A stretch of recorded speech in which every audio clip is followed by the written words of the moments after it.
Hello, তো পকর অন্নপ্রাশনের দিনের বেলার ভিডিও তো আমি তোমাদের সাথে আগেই শেয়ার করেছি। তো বলেছিলাম রাতের ভিডিওটাও শেয়ার করব, কিন্তু সেদিন রাতে এতটা ব্যস্ততার মধ্যে ছিলাম, মানে সবার সাথে কথা বলা প্লাস নিজে মজা করা সব কিছু মিলিয়ে এতটা ব্যস্ত ছিলাম যে সেভাবে আর ভিডিও করে উঠতে পারিনি।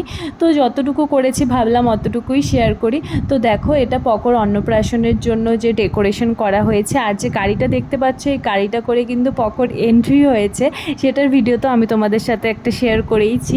আর এটা হলো পকর কেক, যেটা ও কাটবে, কিন্তু কেকের সাইড দিয়ে যে ট্রেন গাড়িটা ছিল সেটা বারবার কেকের মধ্যে লেগে যাচ্ছিল, যার জন্য বারবার ওটাকে ঠেলে ঠেলে চালাতে হচ্ছিল। তো এই দেখো পকো এখন কেক কাটতে চলে এসেছে। আর ও মানে সেদিন এতটা গরম ছিল, আর পাঞ্জাবি পরে আছে, আর এত লোকজন, সব কিছু মিলিয়ে ওর মানে পুরো অস্বস্তিতে পড়ে গেছিলো। তো তাড়াতাড়ি কেক কেটে তারপর ওকে ড্রেসটা চেঞ্জ করিয়ে দেওয়া হয়েছিল। নিজের বাড়ির অনুষ্ঠান হলে সব কিছু মিলিয়ে না ভিডিও করাটা সেভাবে হয়ে ওঠে না, তবু কিন্তু আমি দিনের বেলার ভিডিওটা ভালো মতোই করেছি। তো যাই হোক, এখানে দেখো স্টার্টারগুলো ছিল সব কিছু। তো আমিও কিছু অনেক কিছুই খেয়েছি, কিন্তু তখন আমি আর ভিডিও বানাতে ভুলে গেছিলাম।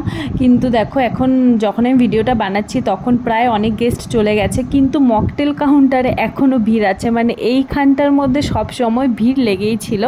তো যাই হোক, চলো ভিডিওটা এখানেই শেষ করছি। টাটা, দেখা হচ্ছে পরে গিফট ওপেনিংয়ের ভিডিওতে।